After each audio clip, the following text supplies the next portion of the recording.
¿En qué momento histórico, digamos, más o menos, se empieza a pensar el surgimiento de la clase obrera, digamos? ¿Dónde empezamos a ver ese germen de algo que, un poco vos siempre lo decís, es un proceso que se va formando, digamos, no es que brota de un día para el otro, que es una visión también bastante común.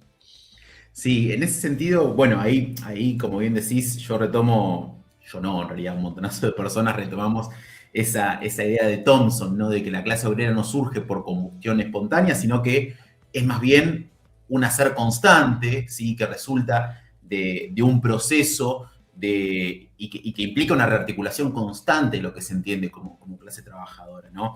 Esto es interesante para pensarlo porque creo que los aportes de la historia social siguen siendo útiles para pensar la actualidad también, ¿no? Eso seguramente lo abordaremos luego, pero si uno se pudiera hacer una suerte de corte, ¿no? Sin dudas, finales del siglo XVIII, principios del siglo XIX y particularmente en Inglaterra, en la década ya de 1830, 1840, uno podría hablar de la existencia de una clase trabajadora, ¿sí? Constituida como tal, ¿no? Y me parece que es interesante pensar que la existencia de esa clase obrera no depende únicamente de la existencia del sistema fabril, ¿sí? Sino que más bien resulta de esa experiencia de trabajo nueva, ¿sí? De esas nuevas condiciones de trabajo, esas nuevas condiciones de explotación, pero también resulta, y esto en ese sentido es donde uno retoma más fuertemente a Thomson, pero también algunos trabajos clásicos de Hobsbawm, se visualiza, se cristaliza, por así decirlo, en la existencia de una cultura obrera autónoma, uno podría decir, ¿no? Con sus propias tradiciones, con sus propios códigos, con sus propias instituciones, ¿sí? Que comienza ya a verificarse con la existencia de las trade unions ya después de la década de 1820, 1830, el movimiento cartista, ¿no? Hay como un Ujú. momento de transición. Y ni hablar, obviamente, ya después de la década de 1840 con la difusión y sobre todo a partir de 1860 y 70 del marxismo, ¿no? Pero me parece que para la década de 1830 uno ya puede hablar de la existencia de una clase trabajadora, por lo menos en Inglaterra, en términos modernos, ¿no? Y me parece que ahí el abordaje que propone la historia social de corte marxista, ¿no? Me parece que invita a pensar en esas complejidades de ese proceso, porque en principio nos habla de una clase trabajadora, me refiero al periodo, ¿no? Entre el final del siglo XVIII y el principio del siglo XIX, ¿no? Una clase trabajadora que se forma a partir de la nueva experiencia de la explotación, ¿sí? Bajo estos nuevos estándares de la racionalidad capitalista y la forma de organización del trabajo capitalista, pero que bebe y retoma de la experiencia de trabajadores y trabajadoras que no son el trabajador de overall en el cual uno piensa, se quiera, cuando le dicen clase trabajadora, lo primero que se le viene es tiempos modernos de Chaplin, ¿no? El tipo metido ahí en el circuito productivo, sino que más bien son artesanos, zapateros, pequeños comerciantes, tenderos, ¿sí? Que de alguna forma u otra ingresan en la lógica de trabajo capitalista, ¿sí? Y que en todo caso uno podría pensar que ese proletariado, esa mano de obra en transición, es una clase trabajadora que para llegar, vamos a decirlo en términos así, en términos en criollo, no podría decir, no, antes de llegar a ser encerrada en una fábrica, sufre un proceso de pauperización muy importante, pero me parece que lo que es interesante pensar es que ese proceso de pauperización no está acompañado, no es solamente un proceso en el cual los trabajadores son víctimas, sino que también resisten, piensan alianzas, ¿sí? Buscan cómo disputar, y en ese hacer, en ese conflicto, en ese reconocerse como parte de un colectivo, y esto es lo importante de Thompson, ¿no? Es esta idea de que la clase como tal surge cuando las personas, a partir de experiencias comunes, ¿sí? Constituyen una entidad común, ¿sí? Más allá de las diferencias, ¿sí? Que no son menores y que implican, o que explican, mejor dicho, la complejidad de ese proceso, pero cuando esas personas comparten experiencias de empobrecimiento, resistencia, sociabilidad, comunes, conjuntas, construyen una identidad, ¿sí? Una identidad común y opuesta a otros, ¿no? Porque hablar también de este proceso implica hablar de ganadores y de perdedores, ¿no? En términos estrictos. Hubo sectores sociales que ganaron, otros que no, por lo menos que no perdieron, y otros que perdieron, ¿sí? Sin dudas uno podría pensar, y esto ya sería irnos como mucho más adelante, pero para 1900, las condiciones de existencia de la clase trabajadora en Inglaterra particularmente, pero porque, bueno, es un poco el lugar de surgimiento, eran mejores que en 1810. Seguro que sí. Ahora, la pregunta es qué pasa en el medio, ¿sí? Y la pregunta es, ¿valió eso la pena? ¿Vale poder vivir mejor en 1910 habiendo atravesado el trabajo infantil, ¿sí? La explotación en minas, ¿sí? Todo lo que uno más o menos conoce? Esa me parece que es la pregunta, pero me parece que, retomando lo que vos planteabas al principio, implica pensar en ese momento de la historia, ¿no? Entre 1790, 1832, 1833, el momento en el cual esa clase se forma, ¿sí? A sí misma a partir de una experiencia de explotación política, de explotación económica, de exclusión política, ¿no?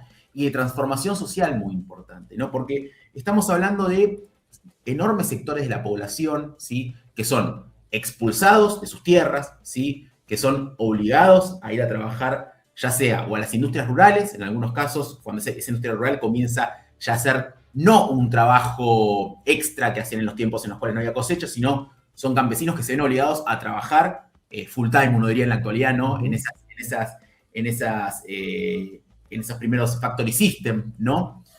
Y que luego son empobrecidos y obligados a emigrar a las ciudades. Entonces, esas comunidades rurales que no estaban exentas ni de conflictos, ni de opresiones, ni de violencias, pero que durante siglos habían configurado redes de sociabilidad, costumbres, tradiciones, esas personas se ven obligadas a desplazarse hacia los centros urbanos, hacia los centros manufactureros. Pienso en la zona norte de Inglaterra, ¿no?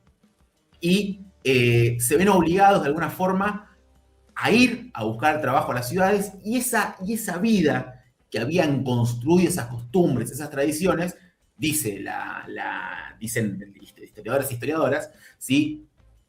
No sirven esos códigos para pensar la vida capitalista, ¿no? Por así decirlo. Son otras lógicas, y frente a esa situación, bueno, hay un texto muy lindo de Hobsbawm que a mí me gusta, que está en la era de la Revolución, que se llama El trabajador pobre, ¿no? Y Hobsbawm analiza en ese texto cuáles son las respuestas de los trabajadores ante esta situación de empobrecimiento, ¿no? Estos trabajadores rurales que vos ahí mostrás yéndose hacia las ciudades por el proceso de acercamiento de tierras. Pensá que este momento que yo menciono, ¿sí? 1770, 80, 90, hasta mediados de la década de 1840 y más adelante, es el proceso en el cual se da muy fuertemente el proceso de acercamientos. ¿Sí? Eso implica entonces un enorme éxodo rural hacia las ciudades, un crecimiento de la población en las ciudades, ¿sí? Las problemáticas relacionadas a ese crecimiento, hacinamiento, enfermedades, epidemias, ¿sí? Una enorme pauperización en términos laborales, un enorme empobrecimiento, estos conocimientos del trabajo artesanal que dejan de valer de alguna forma cuando se van hacia las ciudades. Hobsbawm lo define como una catástrofe social, ¿sí? Y sin dudas, para las primeras personas que experimentan este periodo al cual yo hago referencia, es una catástrofe.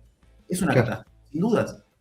Porque implica que toda esa vida a la cual están acostumbrados, y pensemos que son sociedades que durante siglos han vivido así, son obligadas, por ejemplo, a trabajar de otra forma. Y eso impacta de una forma muy significativa en la experiencia de esos seres humanos. Por eso, y vuelvo un poco a lo que decía al principio, recuperar esa noción de experiencia que es tan importante para Thompson, ¿no? Ese lugar donde dice, en términos marxistas y medios duros, ¿no? El ser social y la conciencia se encuentran, ¿no? Ese es el punto de la experiencia. Es importante para entender las configuraciones o lo que se va a ver después como conciencia de clase. Y otra cosa que es importante decir es que esa conciencia de clase siempre es histórica, ¿sí? No es lo que considera una vanguardia política que debería ser, sino que lo que hay que hacer es observar a la clase como realmente fue y no como lo que uno desearía. ¿Cómo se va gestando, digamos, ese proceso? Claro. Exactamente, sí. Entonces, te quería hacer un mini paréntesis ahí, como para quedarnos un cachitito en este momento primigenio de las Enclosure Act, los acercamientos. Porque, bueno, hay un libro que es La Hidra de la Revolución, que, bueno, está muy leído y está circulando bastante también, es una lectura muy interesante.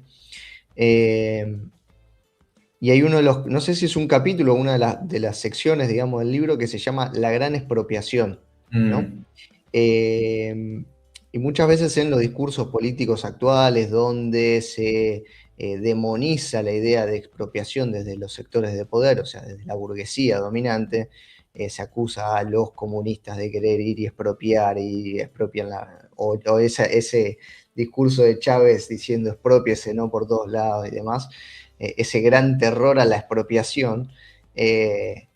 No la observan de la misma forma en este periodo en el cual efectivamente sucedió una gran expropiación de campos y tierras y de propiedades, ¿no? Entonces, ¿cómo ves ese proceso de esa gran expropiación y, bueno, qué termina decantando finalmente? Bueno, ese proceso ese libro que vos mencionás es un libro que yo siempre recomiendo a mis alumnos, a mis estudiantes, ¿no? La lectura, porque me parece que es una excelente historia global de esa primera etapa del capitalismo, ¿no?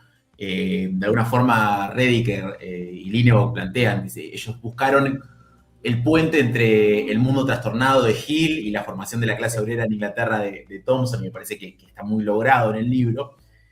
Claro, Perdón, y una cosita, tiene sí, algo que está muy bueno, que es el estilo narrativo que tiene. sí. Eso, por ser un libro de historia, ¿no? Que en general los que son más académicos y demás son un poco más duros de leer.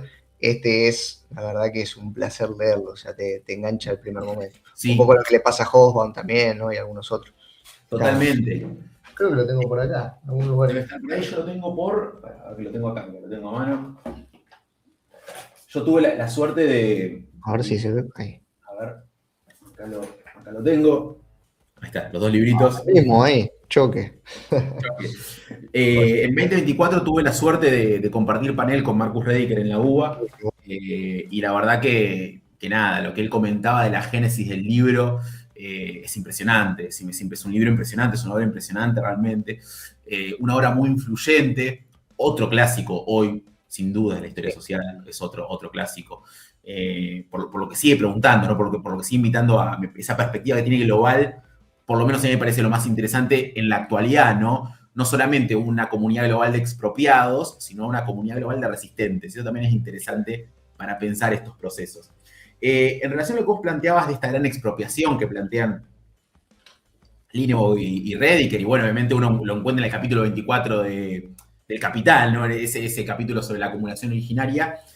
Me parece que es interesante observarlo hoy, cuando estos discursos de la expropiación están mal vistos a un lado, pero uno los ve a nivel global, ¿sí? En esta acumulación por desposesión a la cual asistimos día a día. Y claro, es un proceso que muchas veces cuando uno lo piensa o lo analiza, lo puede pensar como un proceso natural, ¿no? En algún punto. Uno podría decir, bueno, sí, comienzan a acercarse las tierras y los campesinos se ven obligados a irse a la ciudad, etcétera, etcétera, etcétera. Pero claro, cuando uno ve o analiza la historia de otra perspectiva, lo que termina viendo es que es un proceso de terror, en realidad, es un proceso de disciplinamiento de la mano de obra. Esta palabra me parece que es fundamental para entender la formación de la clase trabajadora, porque claro, yo mencionaba recién 1790, 1830, cuando uno habla de ya la difusión a una escala importante de la máquina, ¿no? De la maquinaria, sin duda de la máquina de vapor, pero claro, durante los años previos, esos trabajadores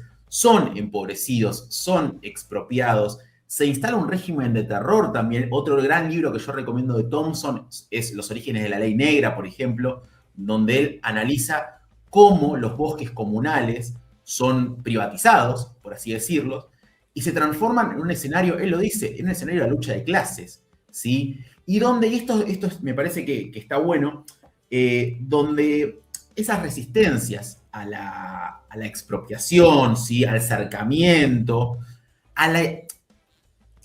creo que hay que insistir en esto. No es solamente un proceso de acercamiento. El acercamiento, en todo caso, creo que es la expresión. Es una transformación total de la vida, ¿no?